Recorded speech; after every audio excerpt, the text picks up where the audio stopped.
Well, Happy New Year, everybody. And Happy New Year, Tammy. You also.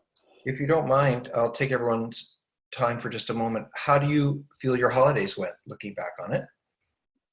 Are you talking to me or Yeah, you. everybody? You, Oh, you. to me. Yeah, you.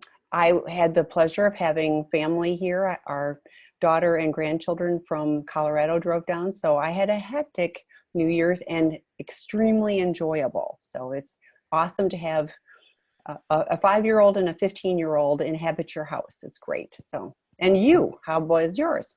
I just really enjoyed the holidays, which is not typical for me. But the reason is that and this is true, I really surrounded myself with people I enjoy and have fun with. And I didn't go to all the events that I maybe should have gone to, and that made me a lot happier. And so yeah, it was good, and I'm really glad. I don't know about you guys out there, but for me, it was a really long holiday because of the way the whole thing fell. It feels like it what took forever to get through or to enjoy. Yeah. Anyway, I'm glad to be back at work. I will say though that Tammy and I were doing webinar work throughout the holidays, and we had some folks here with us, and I'm glad that those of you who showed up. So anyway, well, let's get to work.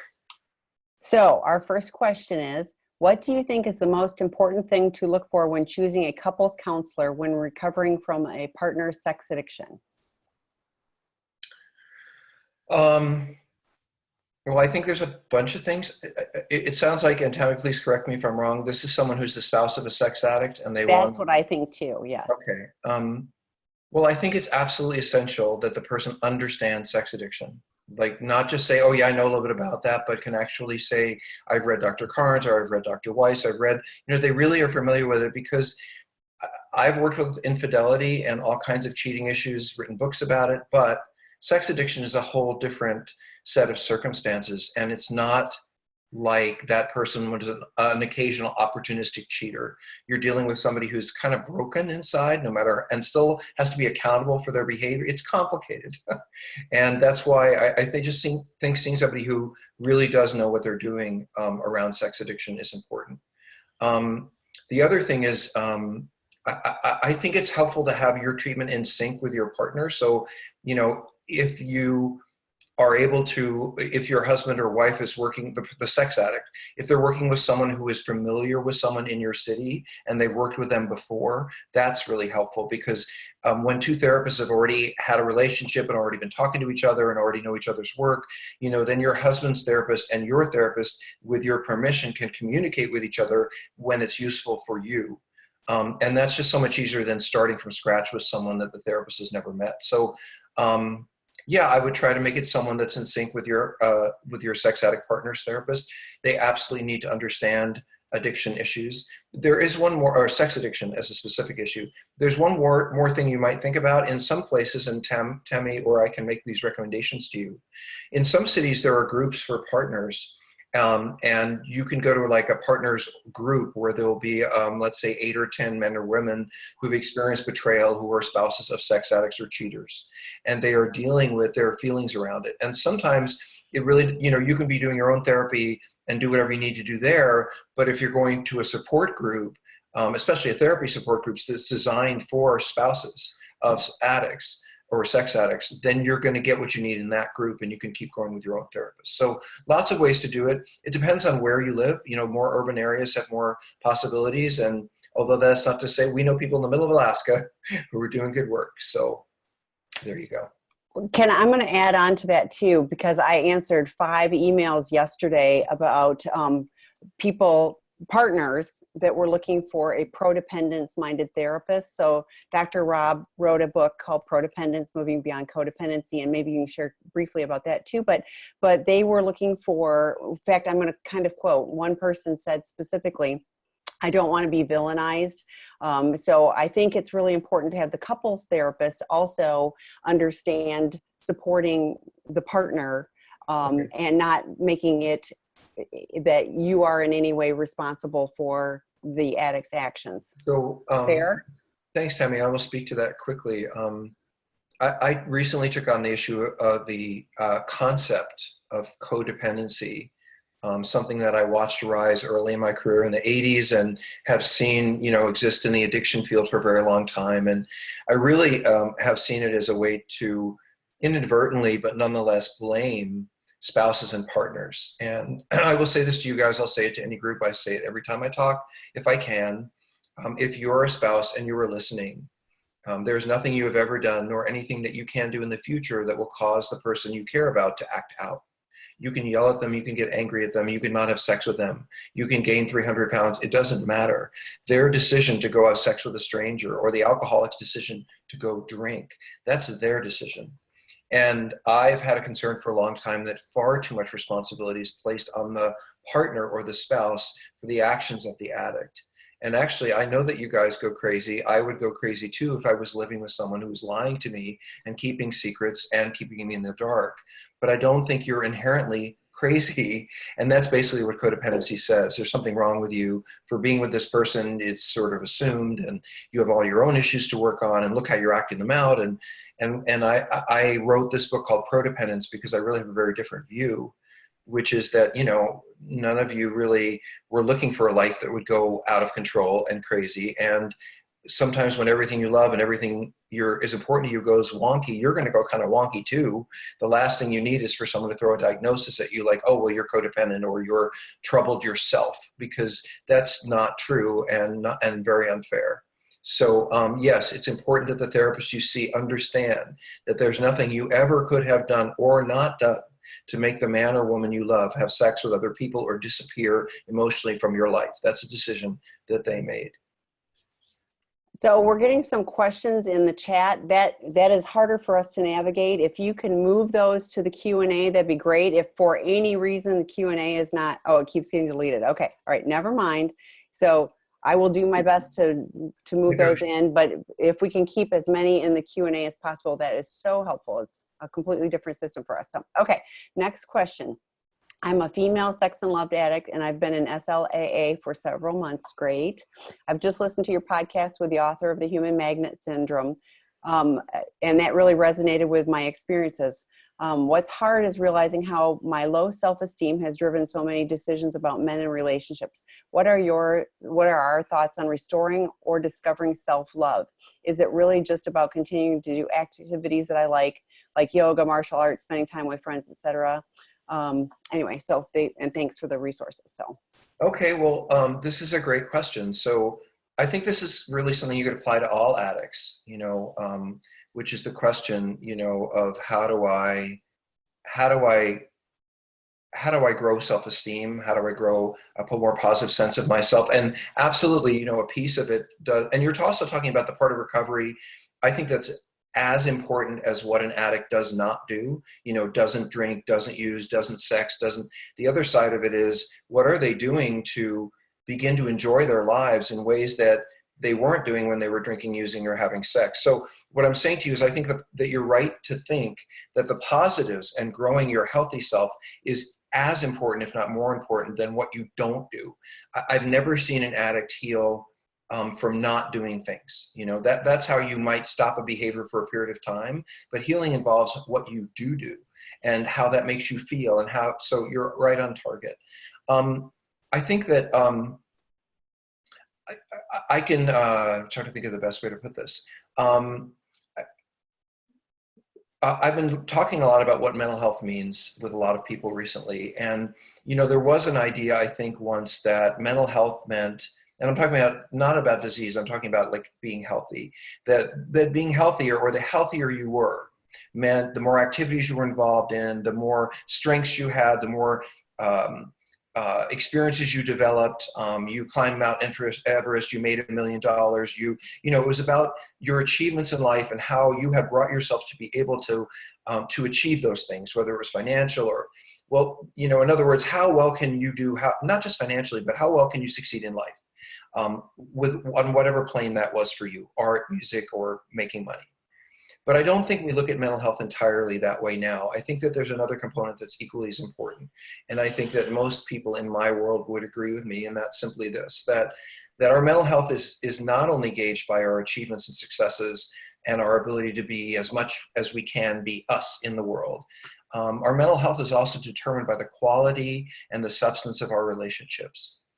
And I think if you want more happiness and you want more joy, then spend more time with people who are having fun and having joy, and not just not just, and I say this for a reason, not just because I understand this mentality, and it's not saying you're doing this, but not like taking a class. Okay, I took a class and now, I went to karaoke class, or I went to karate class, or, but find places that are consistent where you can see the same people and be around the same people and involve your relationships. In other words, our community is what makes our hearts sing, and when we get from community to pair bonding, and partnering, that even makes life more worthwhile.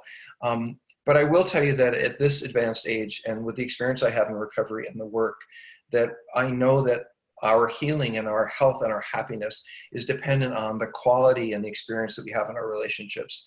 The more you are having deep, meaningful conversations with friends, the more people rely on you and you rely on them, the more love you have in your life. I know Tammy's bored already, but I'm just going to say this. No, but I am. I mean, I feel like I'm talking too much. I'm not bored with you. I'm bored with myself. Tammy asked me if I had a good holiday, and what I said to you was that I really did better than I have in many years, because I chose a lot of people and experiences to spend my time, people that I love and are fun and interesting and engaging, who I care about and love deeply. But I really avoided the family issues and the people who bring up drama, and that really made me feel good about myself. I feel like I sailed through the holidays because I had all these different relationship connections that are meaningful to me, where I had fun, and it wasn't necessarily serious or heavy, but I felt that meaningful connection. And yeah, I think that's vague, but I think that's the best advice I can give you today. Well, and I agree with all that. And what I heard you say about your holiday is you were very intentional about who you chose to spend time with. And those were meaningful relationships where you're supportive of them and they're supportive of you. And with this question, yes, doing those things because you love to do them is great. And hopefully you're doing them with people you like. I go to the gym. Well, I don't go just lift weights. I go to group fitness classes where I know people and they know me, and we know what's going on in each other's lives. And, I show up and I get a workout, but I also get connection, and the connection for me is probably at least as important as the workout, because I can go work up on myself. So that's really important for me. And I was also thinking that it was important for me, as I was getting into recovery, to do things that were of service to other people, because that made me feel good about myself. If I was, and it didn't have to be in the program, all the program is great, and I did things within that too, but if I was doing something where I felt like a contributing member of society, that was good for me. And so I think that there's lots of things that you can do and be without filling every moment of your clock just to fill it. But take time to appreciate, that you have a chance at living a different life and being connected with real people. And actually, I as long as we're talking to a female sex addict, is that who we're talking to? Yes. I want to add something for any of the other female sex addicts in the room. I know you ladies. I've worked with you. I've set up treatment programs for you. I've been in the trenches with you. And I can tell you that I know enough about female sex addicts to know that if you haven't worked really hard on developing deep, enduring, meaningful relationships with other women that are not sexual, that your life will not be fulfilling, because mistrust for women and a lack of bonding with women in female sex addicts is in part what leaves you guys, you female sex addicts, staring at that lovely lady at the AA meeting who says, "Hi, I'm so glad to see you, welcome," but you shove her out of the way because there's a cute guy right behind her who's giving you the eye. And the truth is that woman has so much more to give you, not only, and when you have that bond with her, you will be so much more able to determine if that's the right guy for you or not. Women ask me a lot, like, I always date the wrong guy. How do I find the right guy? And my answer is always, you may never find the right guy on your own, but if you bring other women into your life who can help you discern what's healthy for you and isn't, that you're going to be miles ahead of the game. And so, I don't know if this is true or not for you, but as a female sex addict in recovery, if you can call a couple of really meaningful, fun, deep female friendships that will, be 12 and play with jacks or they play jumper, I don't care, but relive that part of connection with other women, and it will serve you in having more joy in your life. Yeah, I 100% agree with that. And I mentioned that we've got some drop-in groups, and I'm committed to finding moderator for the female love and sex and love or sex addict group too, so that there's a safe place on our website for that. So hopefully no later than February we have something for that. So stay tuned.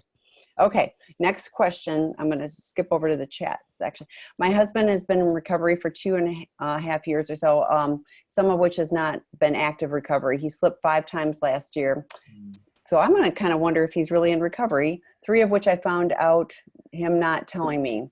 We've been separated for a year now because of his lying. He's looking at going to an intensive with somebody, porn, masturbation, enmeshment, and level 2, 3 in his issues that I am aware of. I'm wondering how productive a 1-week intensive, and also what questions I should ask regarding an intensive. I'm struggling. Married 38 years. My trauma is deep, and so is the addiction of this. And I hope you. I'm gonna type in my email address. I want you to email me outside of this too, because I've got resources for you, but go ahead, please. Yeah, and I just want to note, if we hear you guys say something that we think, oh, well, we want to help in some way, but not necessarily openly, we might write you a note or something and say, here's a resource or something for you. I think that any attempt to get well with someone who is well trained is a great thing. And for the person who says, well, I won't go for a month, but I'll go for a week, it's better, if they're not going to go at all, let them go for the week. Recovery from addiction is not always black and white like people want it to be.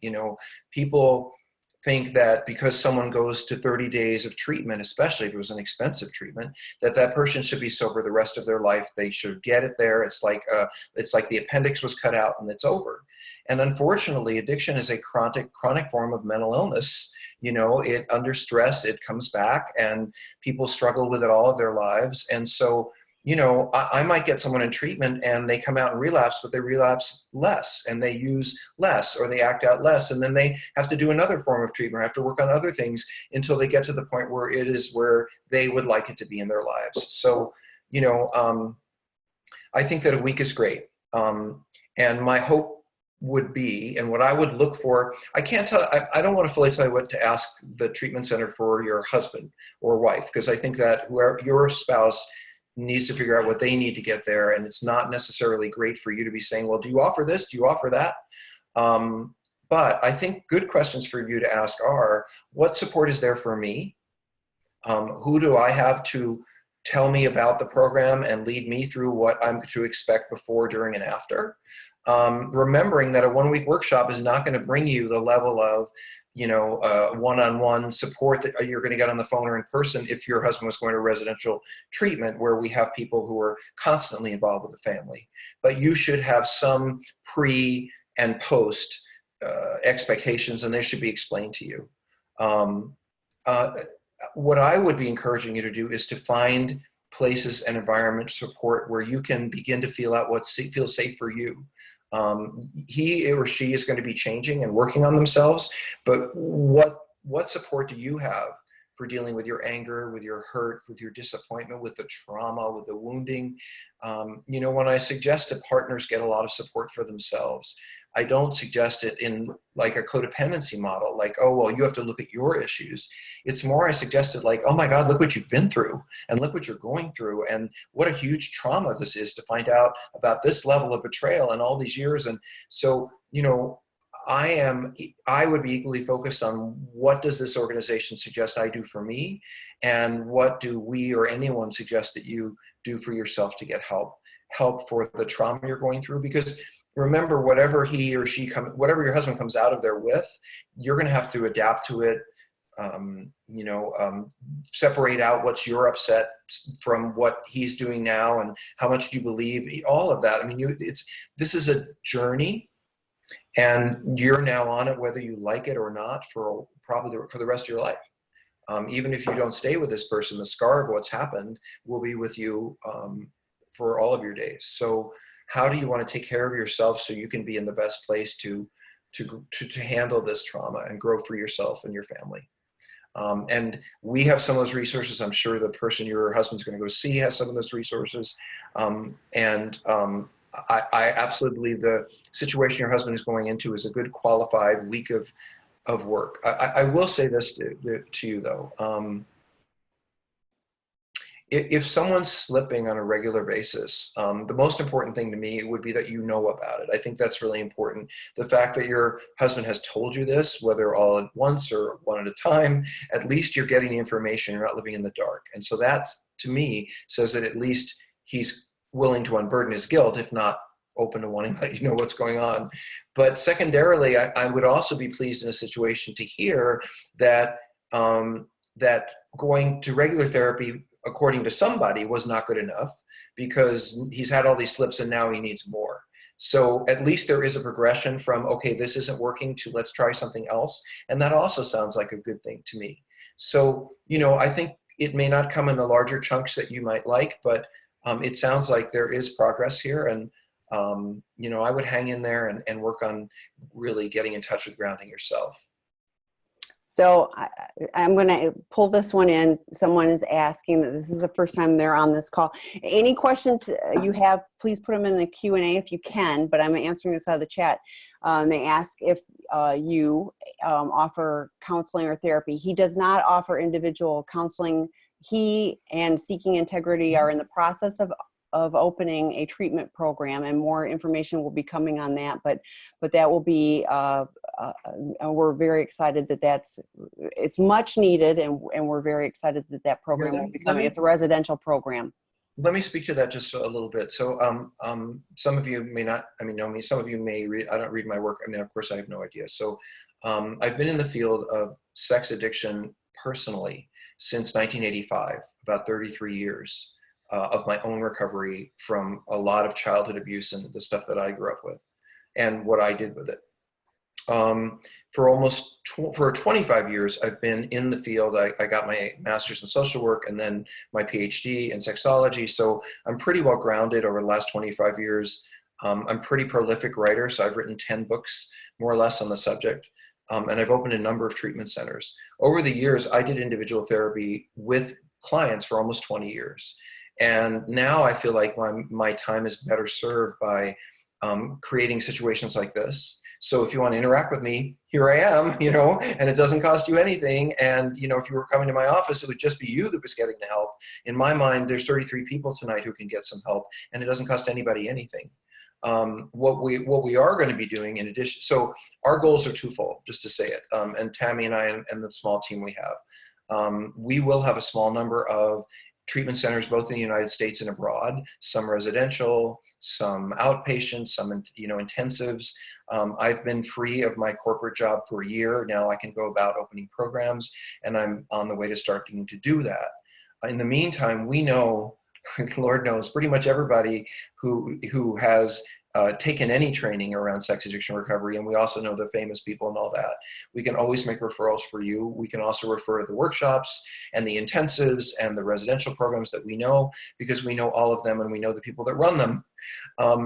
Our goal is to have this website, Sex and Relationship Healing, be an ongoing source of support 24/7, with drop-in groups for spouses, drop-in groups for addicts, lectures and webinars for pastors and spirituality, gay men's drop-in groups.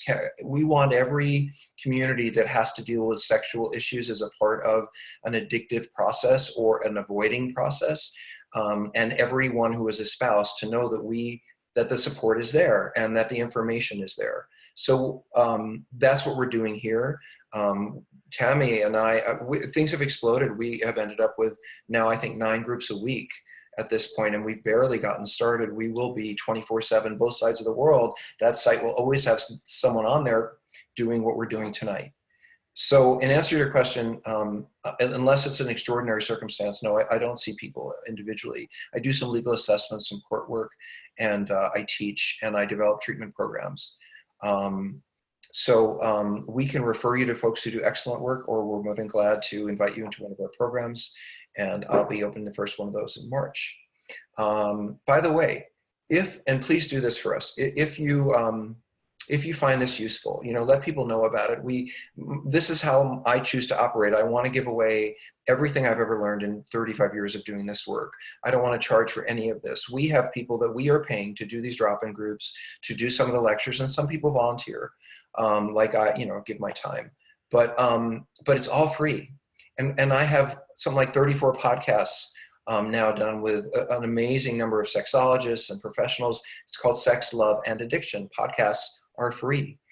I'm just past 10 million reads on my Psychology Today blog called Sex and Love in the Digital Age, which means I've been writing tons of blogs over the years. All of it is free. I want you guys to have as much information and content and support as you possibly can for free. And that's why we're doing this. Will a small percentage of you through all of this work end up going to some of our programs? I hope so, because that's what's going to pay for all of this. But I think it's a pretty even trade. I want to give as much as we can for free to 99% of the people who come here. And I want to see if we can really make recovery work online. And I think we can. So anyway, that was a little plug for all of that. Okay. And we've got lots of questions. So Good. we're going to, okay, next one. I have had my second relapse seeing prostitutes after being in recovery more than 2 years. I just had disclosure with my wife. She's traumatized and needs time away from me. We still are living in the same house, but only share a kitchen, and they're texting each other when one of them needs to use it. I am seeing a therapist, and my wife will begin seeing one. Are there things I can do to support my wife during this time of separation? I miss her badly and know how I've hurt her. Or is it best to just leave her alone to think and begin the process to process the trauma without me communicating with her? He's not sure how to support her. Any advice? Well, yeah, I think you should ask her. That's what I think. If you want to be really relational about it, I would probably drop her some kind of note, or make sure it was said in therapy, not probably on the phone, but something that gave her some choice about the communication, and say to her, hey, I'm missing you and I'm thoughtful about you, but I want to be respectful of where you're at. And, how would you like us to check in if that's okay, and when? And then you can set some parameters around that. If it's a phone call, if it's a coffee, if it's, when you're dropping the kids off in the morning, I don't know. But I think that what a great way to demonstrate that you're not just trying to get what you want, but you are really interested in meeting her needs, is to start right where you are and say, what will work for you, because I'd like us to be more connected.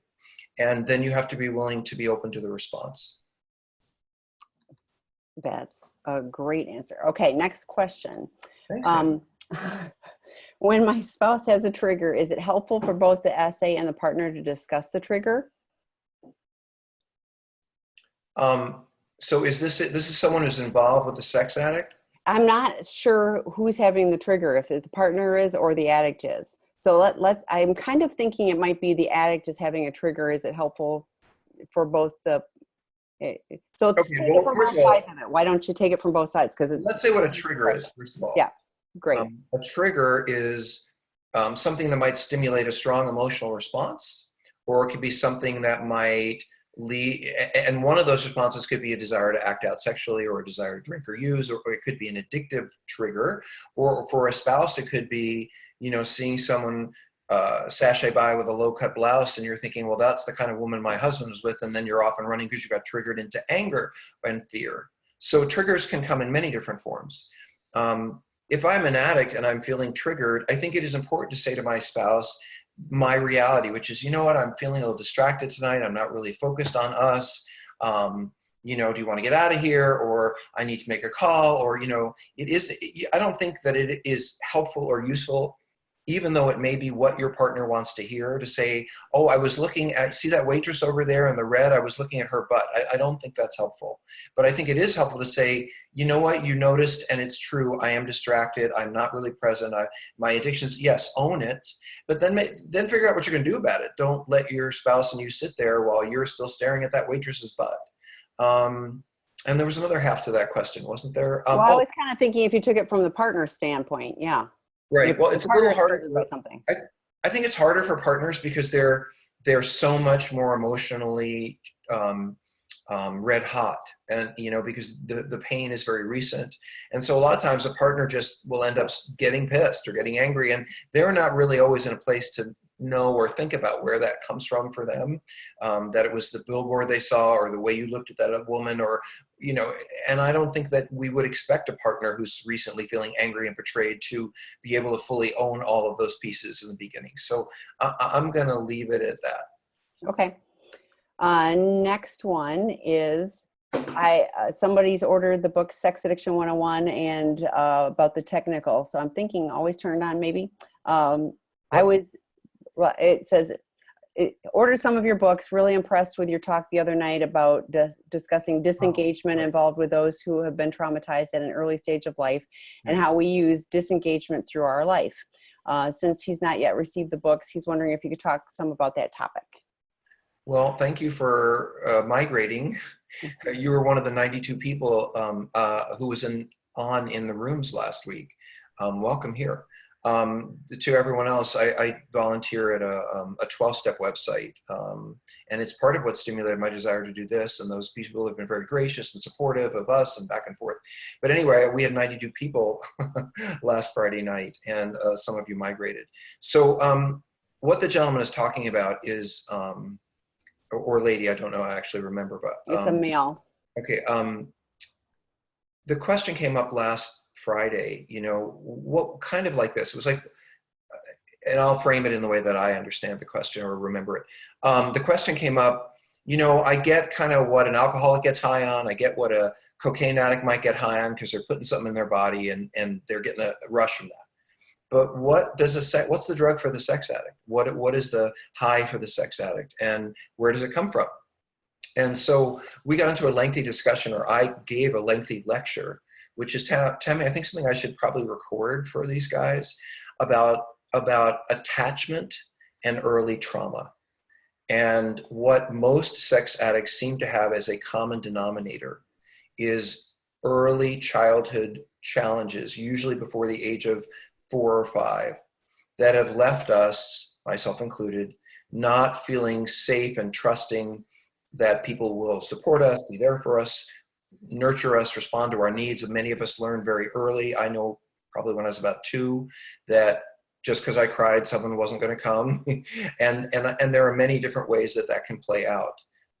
Trauma is not just sexual. It can be neglect. It can be violent. It can be a lot of scary things. But the bottom line is that what children do when they're under the age of 7 and they have a limited brain power to tolerate trauma, if they don't have people to depend on, when they're frightened, when you're 3 years old and mom and dad are screaming in the next room, is you just disappear. You find some pleasant place to go as a 3-year-old. You look out that window and you start counting cars and figuring out what the license plates are and playing a little game in your head, or start looking at the birds and look at the encyclopedia. You go anywhere you can as a little kid, except listen to mom and dad screaming and yelling in that next room.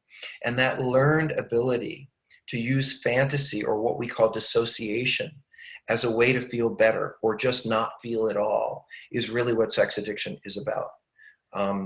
Sex addicts have learned at a very early age to use intense fantasy, which kicks up adrenaline, to escape emotionally. And if you think about what adrenaline does in your body, if you have a massive earthquake or a fire, adrenaline is what causes fight or flight or freeze. It's what sends us into that state of really only being able to think about a few things, like surviving. And everything else, if you're in a big crisis, goes right out of your head, because our bodies are built in such a way that when we have a strong rush of adrenaline, we really can only think about survival. Well, as a sex addict, if I start obsessing about someone sexually and getting into all these fantasies, and then I start texting them or getting online to try to get to a prostitute, or something that gets my excitement going, my fear going, my adrenaline going, that's the high of the addiction. It is the dissociation, the intense use of fantasy and adrenaline and dopamine and serotonin and all those nice neurochemicals to induce a sense of just completely being out of it and totally focused on the excitement of what I'm going to go do. That's what a sex addict experiences. So that's what this person was referencing. And I wrote a book called Always Turned On. which goes more into this. Sex Addiction 101 is kind of a basic book, but Always Turned On it goes a little bit more into trauma and why we dissociate and what that means. Sorry about the long answers, Tam. No, that's great. So, and it's very useful information. So this next question, I'm going to read it as it was written. What is the profile for people who choose codependent spouses? Okay, well, I don't really believe in codependency, so I probably am not sure how to answer that. I think that there are those of us who are needful and needy, and I'll give myself as an example. I didn't have very good caregivers. It just, they were kind of broken. And so for me, my husband of 20 years is very maternal. You know, he cooks, he's very nurturing, he's kind of gentle, he's, you know, and that really fulfills a need I think I've had all my life, for someone who's nurturing and gentle and kind of mothering. So, but if he were not aware of his stuff and I were not aware of mine, I could become overly dependent in a way that wasn't healthy for me on the fact that I live with a really giving person. And that would, and if they weren't unaware of their stuff, they might give to the point of being distracted and not really taking care of themselves. So I think that the dynamics of being a needful person and or being someone who is a giving person can come together in really beautiful ways if two people are aware of their issues and have boundaries. I wrote a book about this called Codependence that's recently come out, and it's kind of making a big wave in the therapy field, because I'm saying I don't think partners are necessarily broken just because they end up in a relationship with an addict. And then if they freak out and have a really hard time because we're a mess, I don't think that necessarily means that that's their fault or there's something wrong with them. So that's why I don't believe in codependency in general. I think it's an overly blaming and label that is unnecessary. I think there are needful people and there are giving people, and you know, our individual health defines how those kind of relationships are going to go. Next question. I feel I may have a problem. I want to get a good therapist who will give me a good inspection. I don't want someone who will just diagnose me in 1 hour. What is the process in this field? That's helpful to help. Well, Tammy, I want to just say Tammy worked with Dr. Carnes for a number of years, and she helped advise and guide his training institute, and they train well over, I don't know, 1,200, 1,500 therapists in the last 10 years. So I think, Tammy, you might have a good answer for that. And there are those who have been CSAT, certified sex addiction therapist trained, have an exhaustive, quite frankly, assessment package. You know, there are tests there. The sexual dependency inventory is over 600 questions. So you won't do that in just an hour, and somebody getting a report with that, along with the post-traumatic stress inventory and even the MOASI, you know, can give you a pretty thorough inspection. You can either email me at tammy@seekingintegrity.org, or you can go to the website for ITAP, IITAP, and look for a therapist in your area. So I am familiar with a number of them, and know some are extremely excellent. So, but yes, anybody, and Dr. Rob talked about this earlier, you know, anybody who says, you know, oh, I can help with that, you know, many of them are alcohol and chemical dependency therapists who are good-hearted and have worked with people with alcohol and chemical dependency problems. But this is so different and so nuanced that you really do want somebody who's a qualified expert in this field. I just want to throw something out also.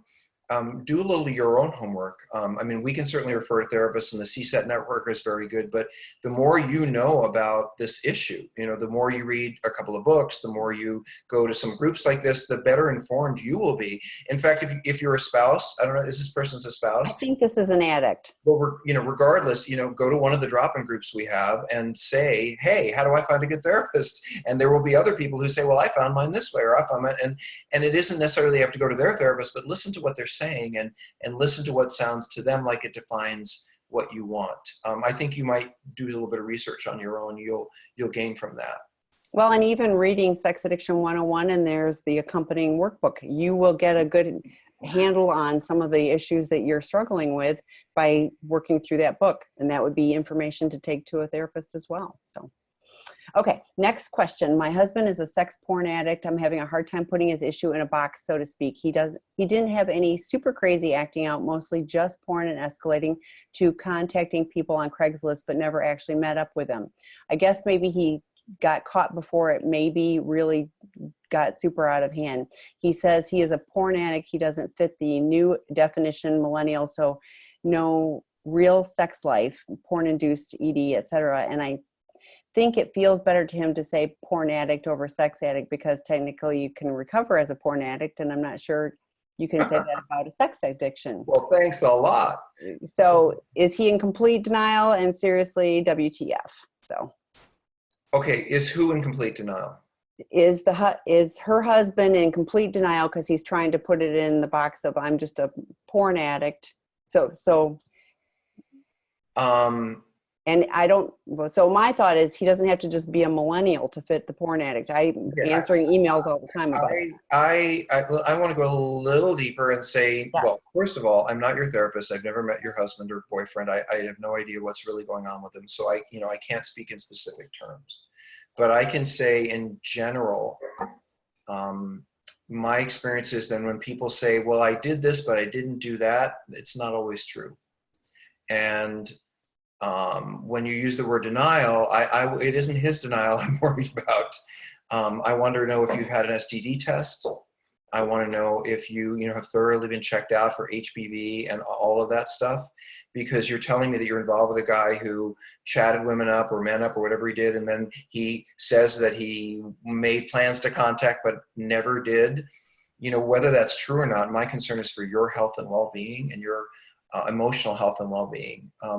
My experience in general with disclosure, meaning you spouses finding out about the person has been sexually acting out's history, and I did research about this, is it kind of goes like this. The addict tells you a little bit, usually only as much as they think you already know, and then they say that's everything, and then a few weeks later or a few months later you find something, you run into something, and then they're like, oh yeah, there was that too, but that's really it. And then by the third or fourth time it becomes really hard to know what reality is. And so here's maybe an even broader way of putting it to you. Yes. There is a little follow-up to this. He did do a polygraph. He has not done a ton of work around recovery yet. But how many more disclosures should I expect in the future, with or without relapse? So he did do a polygraph. I wanted to add that to it. I don't, well, okay. So anyway, thank you for that. That's a good thing. So now what's the question? Sorry, Tam, let's go back. Well, it was all that out there. Is he really a porn addict? Yeah. So I don't think so. As far as if you're just simply looking at his issues, I don't think it matters what he calls himself. He still has to have boundaries of what that about as his partner, about what is healthy sexually and what isn't. So, if he says, well, I'm just a porn addict, but contacting other women is okay as long as I'm not looking at porn, because, you're going to say, no, that's not okay with me. So between the two of you, you're going to come up with what is okay and what isn't okay for him sexually, just like he defines what's okay with you sexually, except you have a reason for doing it. That would be, in other words, he will go and figure out his sobriety, hopefully, and it won't just be about porn. It will be about anything he could possibly do. And then you guys will discuss it. He'll share it with you. So whatever he calls himself, I think, is less meaningful than what he is committed to changing and the process that he's in to change toward changing it. Some people say they're drug addicts. Some people say they're narcotic addicts. Some people say they're cocaine addicts. Some people say they're marijuana addicts. Ultimately it's all the same thing. Well, and I'm curious because it sounds like a disclosure was done, but he's not really in recovery yet. He hasn't done much recovery. Usually a disclosure is done after a period of time where the addict has been in recovery, has been doing some work, and so that it isn't this frequent little, oh, well, I'm not really in recovery, so I haven't really relapsed. And I'll add one more thing onto that. Thanks, Tammy. I didn't catch that piece. The only person, there are probably 3 people on the planet. No, that's not true. There are probably 10 to 15 people on the planet right now who understand the difference between a sex addict and a porn addict. And probably 3 or 4 who are going to end up writing about it. And I'm one of those people. I haven't decided yet how to look at this. And I don't mean this just that arrogantly. all I've been saying, and I think that there's a consensus among my colleagues and those young people who are experiencing it, is that there seems to be a different population and they seem to have different issues, and that it's important for them to get a different treatment method than someone who is a traditional sex addict. But we haven't defined how you'd know the difference, to what degree there might be a difference, what is the difference in treatment. We haven't defined the assessments between someone who's a sex addict and a porn addict. And, so it's not like, so here's the deal, him coming to you and saying, well, I'm just a porn addict and I heard that means this, it doesn't mean anything. We haven't really done the research and the work yet, because it's all new to us in the field, how to define this population and how to really clarify their needs or who they are from a traditional sex addict. And I guarantee you that many of those porn addicts are traditional sex addicts. Not all, they have their own group, but some of them are going to be. And so it's just not that easy for anybody to say, oh, well, this is what I heard and this is what I am, because even the experts haven't really figured that one out yet. So do you have, this all kind of ties in, do you have to actually act out to qualify for sex addiction, or can it be fantasy driven? I think that I'll try to give you a quick and dirty definition for maybe sex versus porn addiction. Sex addiction seems to be an enduring, lifelong search to get my needs met through romance and sex, while avoiding deeper intimacy and connection. Porn addiction seems to be more like, I don't have sex. I've never had sex. Or maybe I've had sex once or twice. But my life has been so taken up with porn that I don't have much of a life. I don't have many relationships, and the ones I do aren't very intimate, and I have trouble being sexual. And what seems to be true for the pure porn addict is they have what we call more of a conditioned response to porn. It's not that they have early childhood trauma and attachment issues to really differentiate them. It's that they have later life deficits from having missed out on dating, being on the team, and peer relationships in high school and early 20s, because they were looking at porn. And some of them got hooked on the pleasures of porn at 12, and then by 14, they weren't dating, they weren't on the team, they weren't. So, but it isn't like we just have porn addicts over here and sex addicts over here, and ne'er the twain shall meet. There are a lot of people along a continuum from one to another, and that's the work that we have yet, but I'm committed to figuring out. So here's a question. My husband claims that it's not just lust that takes him to porn. He says he finds it comforting when he is depressed. Using sexual stimulation to numb out must be about lust, or why would sex addiction make sense at all? He goes into the bubble when he uses porn, and it is some kind of altered state when he loses time and will claim he doesn't get turned on, just numbed. Is that kind of dissociation? Yes, he will walk away from that is dissociation, yes. Sorry, my phone was...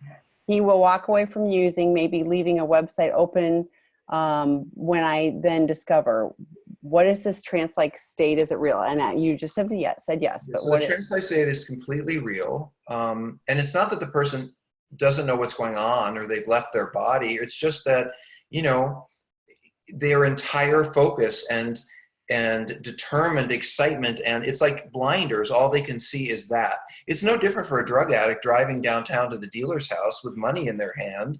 They don't hear much. They're also operating on primitive, all I can think about is the drugs and getting down there. It's the same process, except for the sex addict. They may or may not end up having sex at the end of it. The drug addict will usually end up using. But the process is the same. The obsession, the spacing out, the dissociation, the disappearing, that's all the same. But Tammy, can you read that question again? There's something I really wanted to say and I didn't get a chance to. Let me quick pull it up. It says, the bubble. So he using sexual stimulation to numb out must be about lust, or why would the sex addiction make sense at all? He goes into the bubble when he uses porn. Okay. And is that what you wanted? First of all, it's not about lust. It's about you. Sex addiction is not about lust. It's about using the mechanism for romance and sex to dissociate. So I'm feeling lust, but the purpose of the lust is not really driven by my desire to have sex with that person. The underlying purpose is I want to escape what I'm feeling. I want to get out of what I'm going through right now. And the lust allows me, gives me a path, just like taking drugs, to disappear. I can disappear into the lust, if you will, and the lustful feelings. And then I'm not thinking about anything else, my arguments, my financial issues. I'm just focused on the lust. And the further into the behavior around the lust I get, the more excited I am, the more passionate I am, the more adrenaline, the more endorphins, the more the rush is powerful. And then it becomes just harder and harder to escape. But there's still something I wanted to say to that question that I didn't get to. And so give me 1 second. Oh, there's a lot of questions here. You're right. I know. I flipped this one, so hang on. I'll read the rest of it to you because I found it again. So he goes into the bubble when he uses porn and is some kind of altered state. He loses time and will claim he doesn't get turned on, just numbed. Is that kind of dissociation? He will walk away from using it, leaving the computer on. No, he gets turned on. I mean, turned on is part of the experience. But what he may be saying, and I don't want to call a liar, is he may say, you know, I don't masturbate to this. I just lose myself and get aroused. And think about it, you know, I don't mean to judge anybody's behavior, but most healthy people, if they're going to look at porn, might look at porn for 10 or 15 minutes or half an hour, and they have their orgasm and they're done. A sex addict might spend 3 or 4 hours disappearing into it and may never have an orgasm because the goal isn't entirely the orgasm. The larger goal is the emotional escape. So how long does it take for the body to regulate after becoming abstinent? Okay, well, first of all, do you know if you were ever regulated before you were abstinent? And what I mean by that is emotional regulation means our ability to calm ourselves, to soothe ourselves, to talk ourselves through difficult circumstances, to make ourselves feel better when we're upset. And addicts in general don't have good self-regulation. They use a substance or an experience like sex or gambling or gaming or drinking to modulate how they feel. So the sex is used as a drug to modulate my feelings. Once you stop using the sex or the masturbation or whatever it is you're doing, all of the things that were the emotional issues that you didn't know how to handle before or that drove some of that sexing and lusting, they're still going to be there, only now you're not going to have the way you used to have to cope with them because you're not running to sex to make yourself feel better.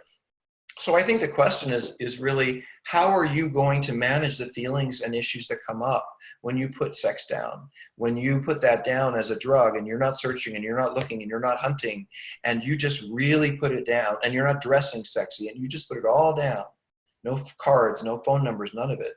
How do you deal with your anger? How do you deal with your sadness? How do you deal with feelings of abandonment? And how do you learn in your healing process to soothe yourself? That to me is more the question, because I know you're not ever regulated just because you stop using drugs or just because you stop drinking or just because you stop having sex in an addictive way. What you've done is you've stopped acting the problem out, but what lies underneath it is going to keep running until it's addressed. Okay, so this is probably the last question, and I maybe one more, but I apologize to those of you because we're almost out of time. My husband is a sex addict and continues to demonstrate selfish, self-absorbent behavior. He cheated for 10 years with few women online at the same time, and then admitted to lying throughout the entire marriage, 25 years, with watching porn and masturbating, etc. He is selfish, and he doesn't seem like he's capable of meeting my needs. This is a hard life with a sex addict and is deeply painful to be constantly on edge and triggered by his behavior. How does a spouse handle the constant selfishness? I'm sorry, I missed one part, Tammy. Is he in recovery or is he still acting out? It sounds like he is still acting out. It does not, I don't see that he's in recovery. I want to respond to that question 2 different ways. Okay. If your husband or mate is an addict who's in therapy or in 12-step, coming to groups, dropping in, working on themselves, and is still being a jerk, okay? That's something I think that you both need to talk about. I actually wrote a book about this called Out of the Doghouse. I understand that most men in my experience of 25 years, do not understand how to heal betrayal with a woman. And believe me, I've watched them screw it up time and time again. So I wrote a book trying to teach men how to understand the depth of pain that a woman goes through when she's betrayed, so he can begin to understand what he has to fix and what it will take to fix it. But that's for the person who is on their journey to healing and who has acknowledged that they've caused you pain and is willing to make changes in their life because they don't want to continue to cause you and themselves pain. If your husband or mate is actively acting out sexually and actively doesn't give a shit how you feel, or what, you know, that he's being with other women or leaves the porn on the computer for you to see, or whatever it is, he's doesn't care enough about you to change. I think then it's about you, you know, to what degree is it okay for you to live with someone who doesn't acknowledge how you feel? To what degree is it okay with you to acknowledge someone who is actively hurting you while they're living with you? You know, and these are things that maybe a therapist would be helpful guiding you through, because you either have one of two situations. You either live with someone who is not wanting to change and continues to want to act out and thinks that you're going to be there just to take it no matter what. And then you have to really think about, are you that person? Or you have someone who's really doing recovery not very well and needs to get on the dime and probably needs to read out of the doghouse and learn how to be more respectful and humble towards someone whose heart he has broken and whose affection he wants to win back, because I wrote a book about that. So anyway, I hope that's helpful.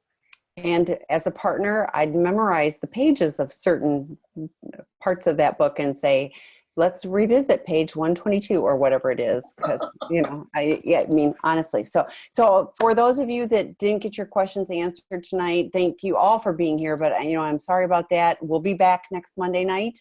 And, you know, we try to go through them as close to in order as possible. So but let me just say, first of all, thank you and Happy New Year. And thank you, Tammy, for doing this with me. And this is not your only opportunity. We have drop-in groups and lectures and all week long. Oh, yeah. Yeah. Go on Sex and Relationship Healing. Remember, it's all free. You will find it there. We have volunteers and people working out to monitor the groups and all that. So this is the only way you can get support. I'm also on Friday nights at 6 o'clock California time. I do this same Q&A group on intherooms.com, and you can find me there on Friday evenings. I've been doing that for a few years. So, and John Taylor does one at noon on Mondays on Rock and Relationships. And it's all about relationships, not just with your partner or spouse, but other relationships. It's always great information. Kristen Snowden will be on Wednesday at 12:30 Pacific time.